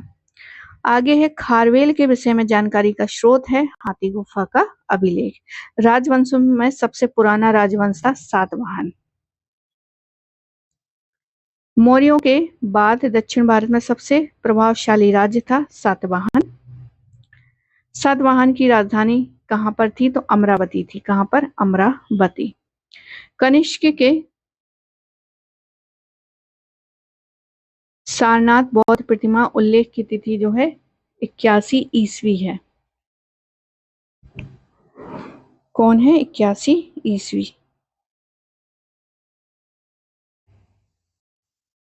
आगे देखते हैं। तो 81 जो है कनिष्क के सारनाथ बौद्ध प्रतिमा अभिलेख की तिथि है 81। बुद्ध का सिक्कों पर अंकन जो है किया गया था कनिष्क के समय में, कनिष्क के द्वारा। उत्तरी तथा उत्तरी पश्चिमी भारत में सर्वाधिक संख्या में तांबे के सिक्कों को जारी किया गया था। तो किसको? कुषाणों को। कुषाणों के द्वारा जारी किए गए थे। काव्य शैली का प्राचीनतम नमूना अभिलेख में मिलता है तो काठियावाड़ के रुद्रदमन।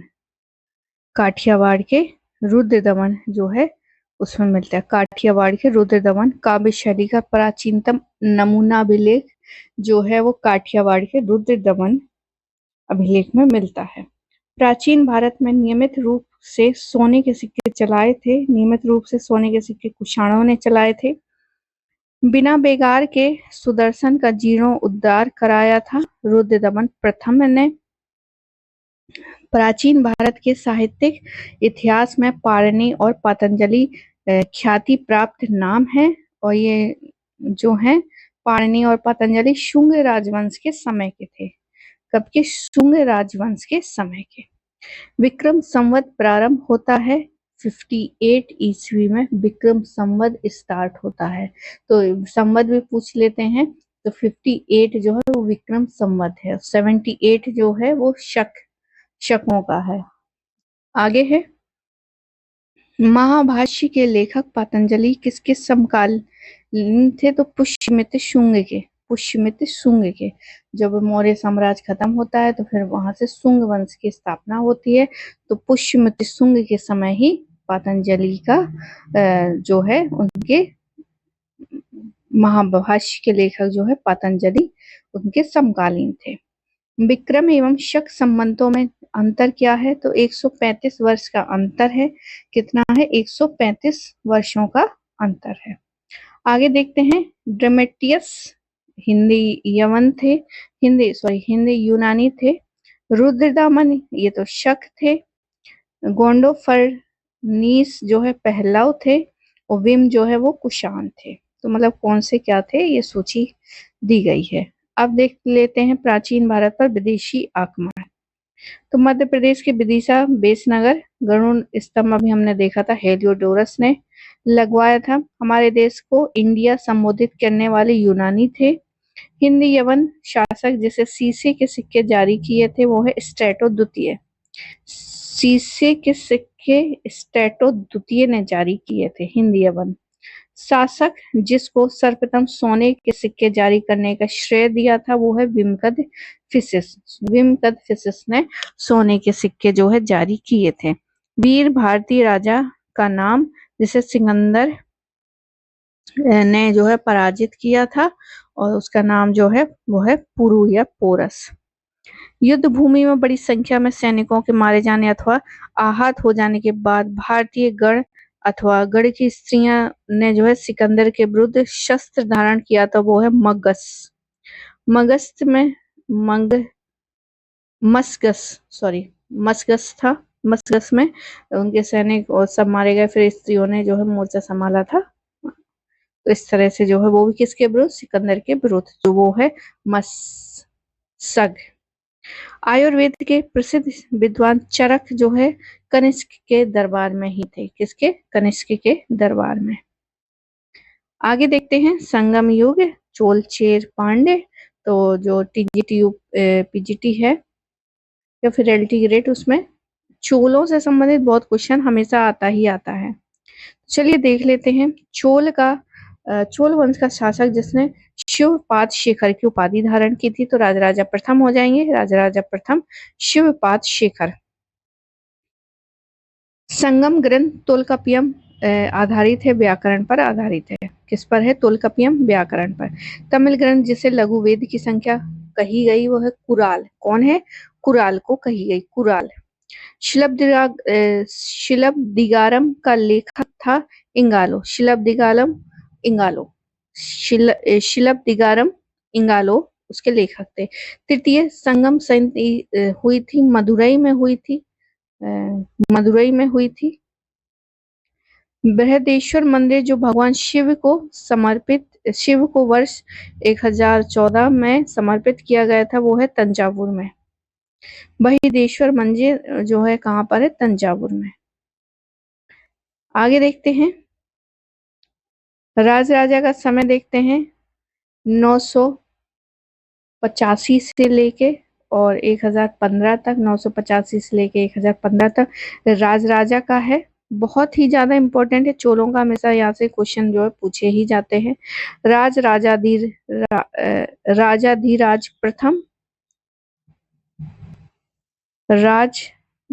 प्रथम 144 से लेके 1044 से लेके 1052 तक था। कुलोत्तुंग प्रथम जो है 1070 से लेके 1120 तक। विक्रम चोल का 1120 से लेके 1133 तक था। आगे देखते हैं।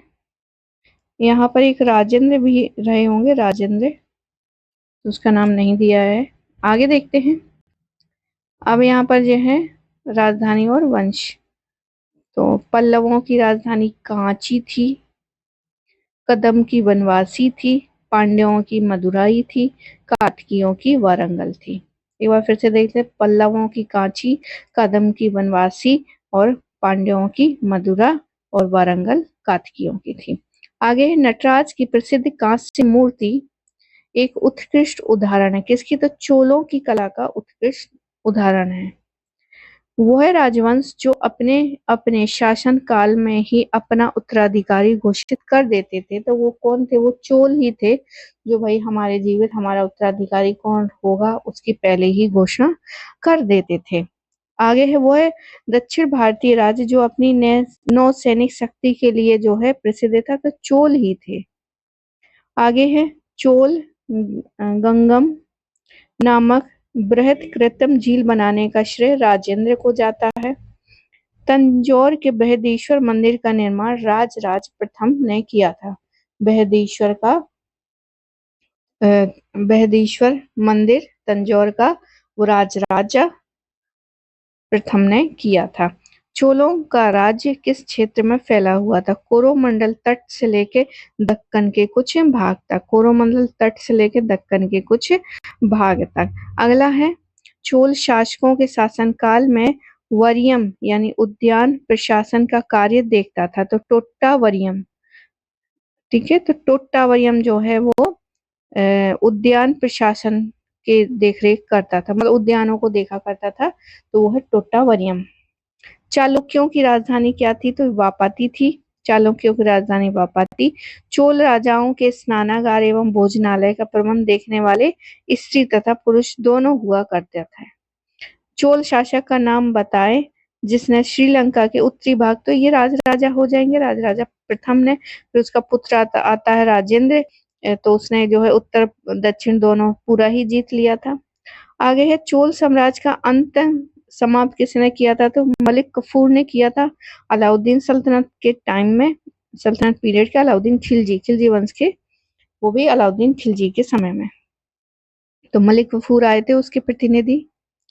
आगे है वो है चोल राजा जिसने श्रीलंका को पूर्ण स्वतंत्रता दी और सिंघल राजकुमार के साथ अपनी पुत्री का विवाह कर लिया। तो राज प्रथम ने तो भाई उत्तरी भाग जीत लिया था। फिर उसके पुत्र आए राजेंद्र, उन्होंने पूरा उत्तर दक्षिण सब जीत लिया। फिर एक और आते हैं कुलोत्तुंग, उन्होंने क्या किया कि भाई आप हमने जीत लिया, अब आप पूर्ण स्वतंत्र हो जाइए और राजकुमारी के साथ अब जो है वहां की राजकुमार के साथ अपनी बेटी का विवाह भी करा दिया। ये कुलोत्तुंग प्रथम है।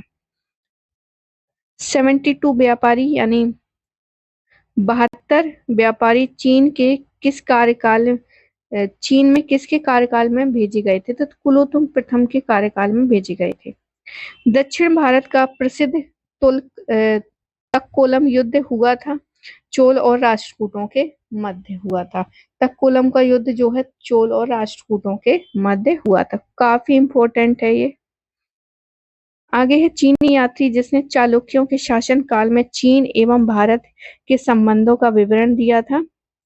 वो चीनी यात्री जिसने चीन और भारत के संबंधों का जो है विवरण दिया था चालुक्यों के शासन काल में, वो है हुइनसांग। कौन है? हुइनसांग। किस वंश द्वारा प्रायः महिलाओं को प्रशासन में उच्च प्रदान किए गए थे? वो है चालुक्यों को जो है प्रदान किए जाते थे।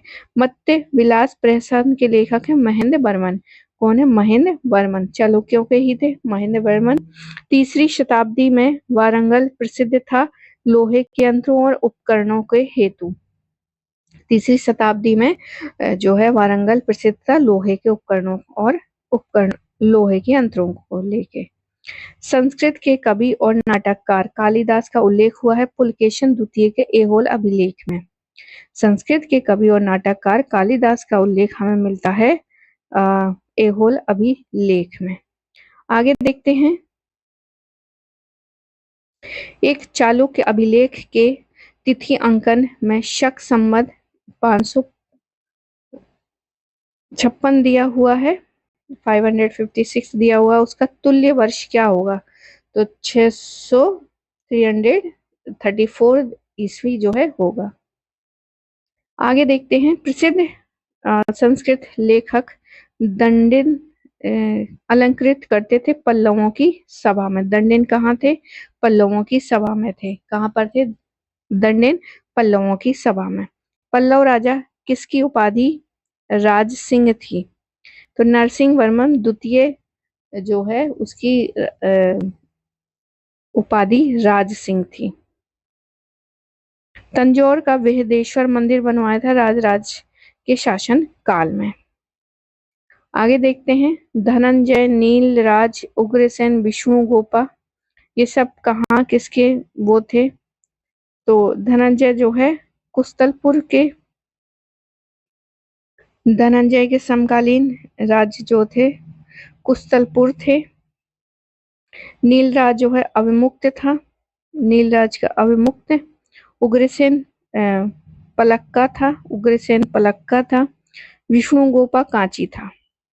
धनंजय कुस्तलपुर, नीलराज अविमुक्त, उग्रसेन पलक्का और विष्णुगोप जो है वो है कांची। आगे देखते हैं, राजवंश और राजधानी। पल्लव, पांडव, यादव, काकतीय। पल्लव जो है वो कांची थे, पल्लव कांची, पांडव मदुरा, यादव देवगिरी और काकतीय वारंगल। अब गुप्ता का देखते हैं।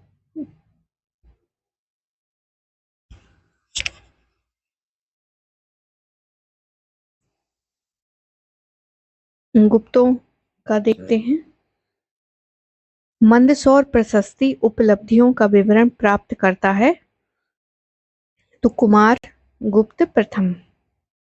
किसका? मंदसौर प्रशस्ति कुमार गुप्त प्रथम। ये गुप्ता काल भी यूपी टीजीटी पीजीटी में आता ही आता है, तो कुमार गुप्त प्रथम यहाँ पर सही हो जाएगा। शक विजय के संदर्भ में सबसे सबल प्रमाण नरेश की रजत मुद्राएं थी चंद्रगुप्त द्वितीय की। शक विजय के संदर्भ में सबसे प्रबल जो रजत मुद्राएं थी चांदी की सिक्के वो चंद्रगुप्त द्वितीय के थे। रजत सिक्के जारी करने वाला प्रथम गुप्त शासक कौन था? चंद्रगुप्त द्वितीय था। कौन था? चंद्रगुप्त द्वितीय। भारत का नेपोलियन के नाम से जाना जाता था समुद्रगुप्त का। बहुत बार जो है क्वेश्चन पूछा गया, बहुत बार। ये तो सिर्फ यूपी में जो एग्जाम हुए हैं उन्हीं के इम्पोर्टेंट हैं, बाकी और भी एग्जामों में ये पूछा गया है। शक विजेता जाना जाता है चंद्रगुप्त द्वितीय को। गुप्त शासक जिन्होंने हुणों पर विजय प्राप्त की थी वो है स्कंदगुप्त था। गुप्त स्वर्ण मुद्राओं को कहा जाता था दीनार कहा जाता था। क्या कहा जाता था? गुप्ता की स्वर्ण मुद्राओं को दीनार। बहुत इंपॉर्टेंट है क्योंकि दीनार जो है वो एक फारसी शब्द जैसा लगता है, इसलिए जो है एग्जामिनर जो है पूछता है कि दीनार क्या था, तो गुप्त की स्वर्ण मुद्राएं थी। गुप्त अभिलेखों में दीनार किसका वाचक है? तो कांस्य सिक्का।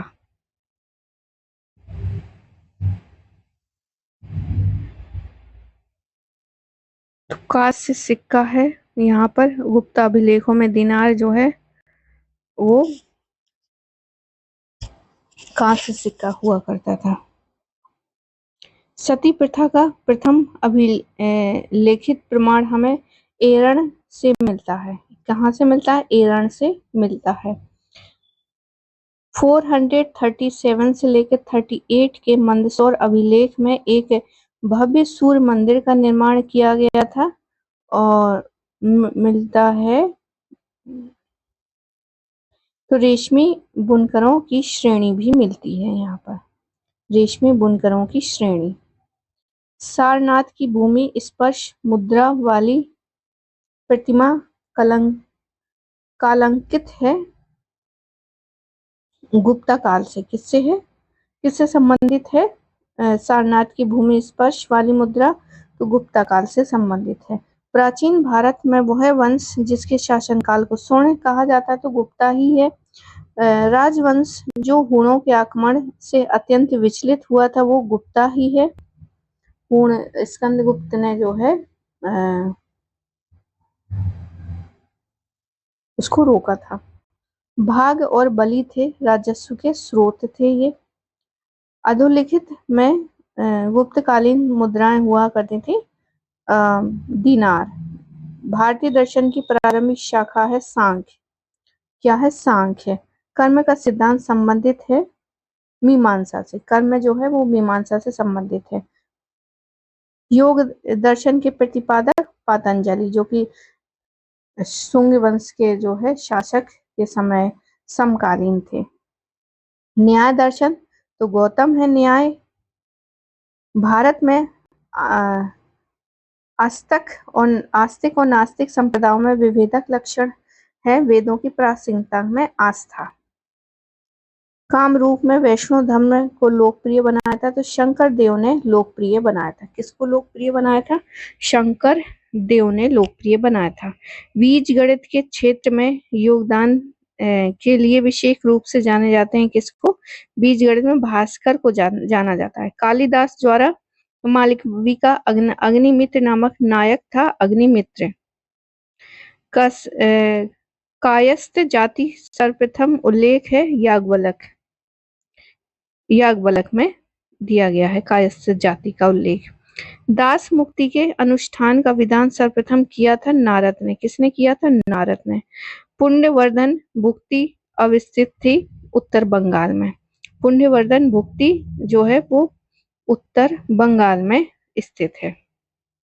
गुप्त काल में उत्तर भारतीय व्यापार संचालित होता था ताम्रलिप्ति बंदरगाह से। कहाँ से होता था गुप्त काल में उत्तर भारतीय व्यापार?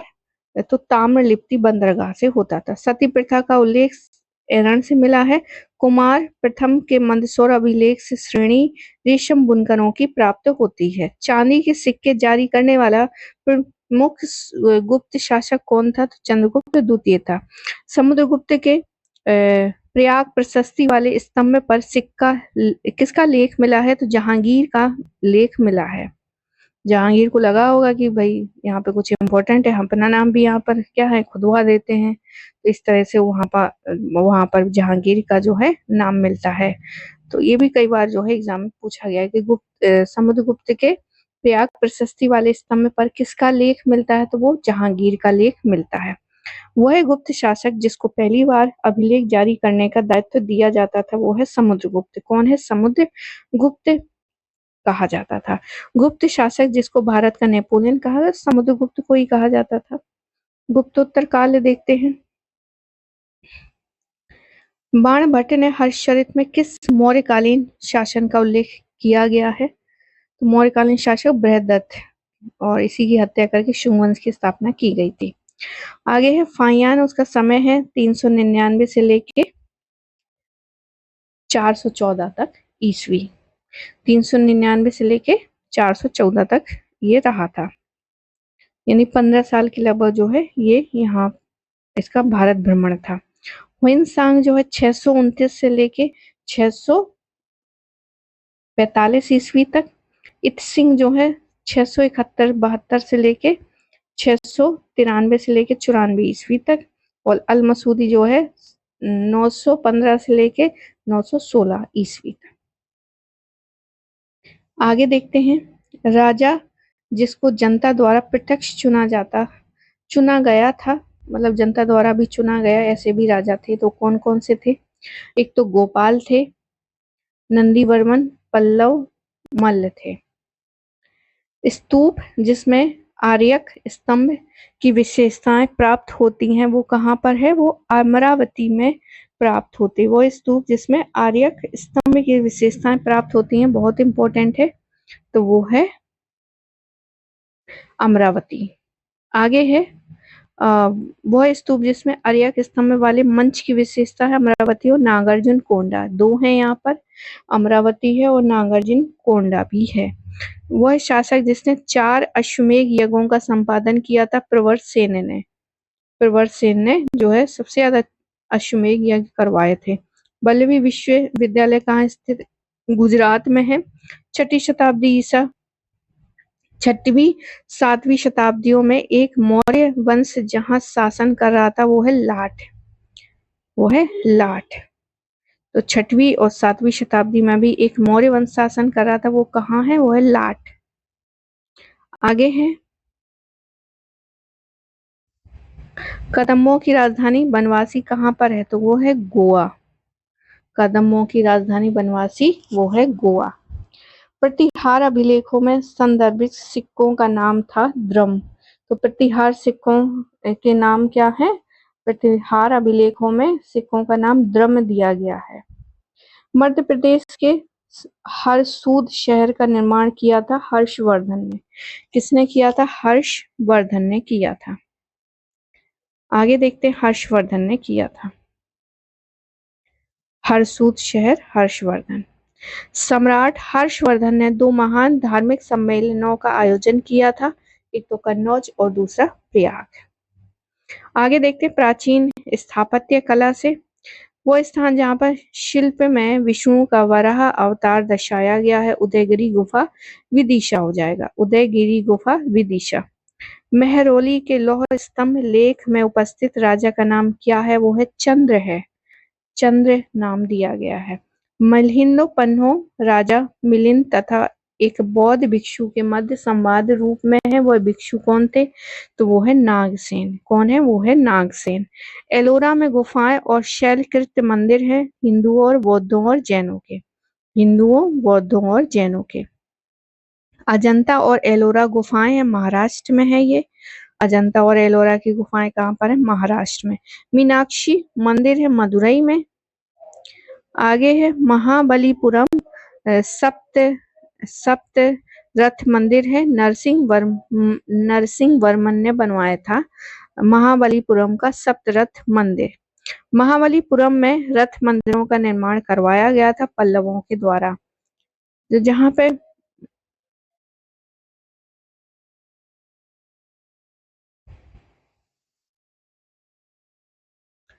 ठीक है, आगे देखते हैं।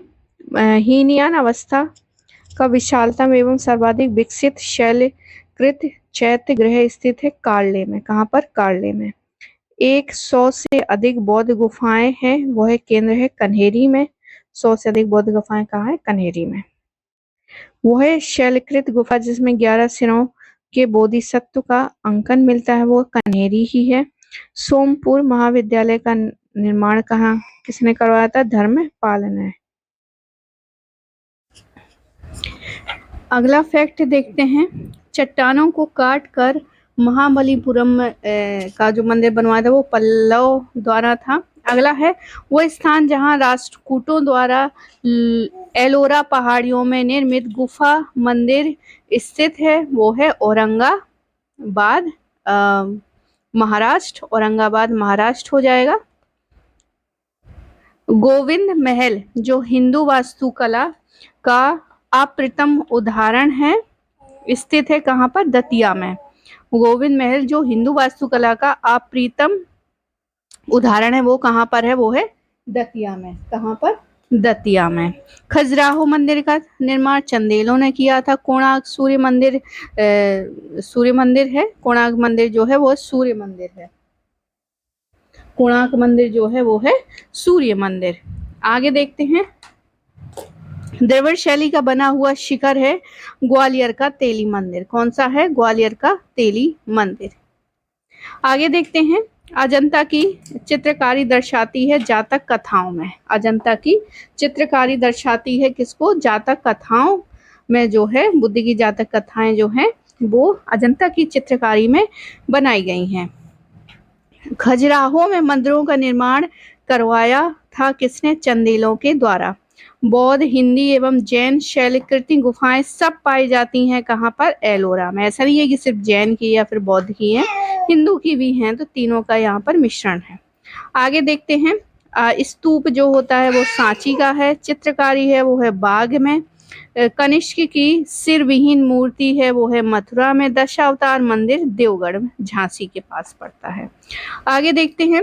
प्राचीन साहित्य और साहित्यकारों से रास पंचाध्यायी जो है नंद दास का लेखक है। रास पंचाध्यायी वो है नंद दास का। चैतन्य भगवान जो है वृंदावन रास हैं। चैतन्य भगवान जो है वृंदावन दास हैं। चैतन्य मंगल जो है जयनंदा। भक्ति रत्नाकार नरहरि चक्रवर्ती हैं। भक्ति रत्नाकार जो हैं वो नरहरि चक्रवर्ती हैं। आगे देखते हैं। रागमाला है। रागमाला देखते हैं पुंडरीक विट्ठल की है। रागमाला जो है वो पुंडरीक विट्ठल की है। रास कॉमेडी जो है श्री कंठ की है। रास कॉमेडी जो है श्री कंठ की है। रास कॉमेडी श्री कंठ की है। राग विबोध जो है वो सोमनाथ का है। राग विबोध जो है वो सोमनाथ का। चतुर्दंडी प्रकाशित है वेंकट रमन का। चतुर्दंडी प्रकाशित है वेंकट रमन का। आगे देखते हैं। चिंतामणि भट्ट द्वारा रचित संस्कृत ग्रंथ जो है शुक सप्तती का फारसी में अनुवाद कर उसका नाम तूतीनामा रखा गया। किसके द्वारा? तो वो है ख्वाजा जियाउद्दीन नक्शबी के द्वारा। मुद्रा राक्षस का लेखक है तो विशाख दत्त है। मुद्रा राक्षस विशाख दत्त है। न्याय जो है वो है गौतम का है। उत्तर मीमांसा बदयारण का है। पूर्व मीमांसा जैमिनी का है। विशेषक जो है वो है वैशेषिक जो है वो है कणाद का। तो ये बहुत बार जो है एग्जाम में रिपीट हुए क्वेश्चन हैं ये वाले। आगे है चरक संहिता अध्यायों और खंडों में विभाजित है। तो चरक संहिता जो है 120 अध्याय और 8 खंड में विभाजित है। बौद्ध साहित्य में थेरी गाथा निकाय किससे संबंधित है? तो खुद्दक निकाय से संबंधित है। तो बौद्ध साहित्य में थेरी गाथा किससे संबंधित है? खुद्दक निकाय में। मुद्रा राक्षस के लेखक है विशाख दत्त। मुद्रा राक्षस के लेखक विशाख दत्त हैं।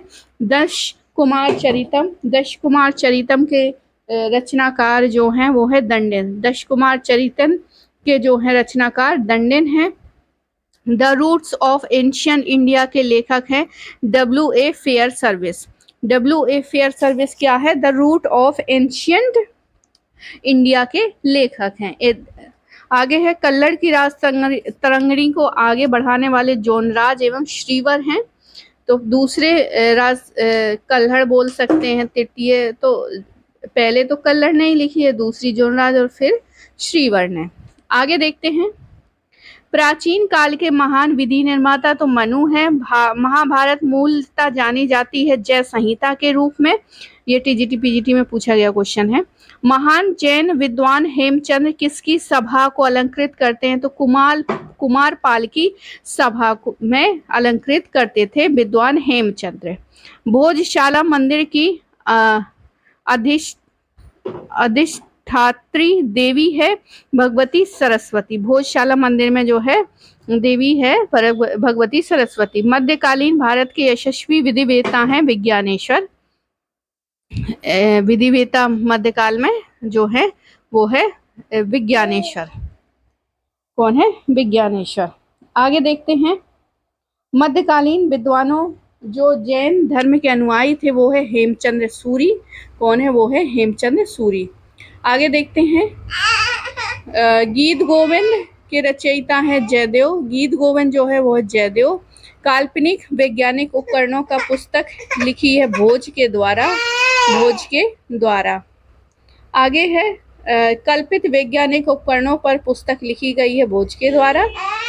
आगे है भारतीय गणितज्ञ जिसने दशमलव स्थानिक मान की खोज की थी वो है आर्यभट्ट। गढ़वाहों के रचयिता थे वो है वाकपति। गढ़वाहों के रचयिता वो है वाकपति। विदेशियों को भारतीय समाज में मनु द्वारा दिया गया सामाजिक स्तर है व्रात क्षत्रियों का। किसका है? व्रात क्षत्रियों का। प्राचीन भारतीय विचारकों में से विधि व्यवस्था की सर्वाधिक व्यवस्थित रूप की व्याख्या की गई है किसके द्वारा? तो मनु के द्वारा। किसके द्वारा? मनु के द्वारा। मान सोलास शीर्षक ग्रंथ की रचना की गई है सोमेश्वर तृतीय के द्वारा। किसके द्वारा? सोमेश्वर तृतीय के द्वारा। आगे देखते हैं।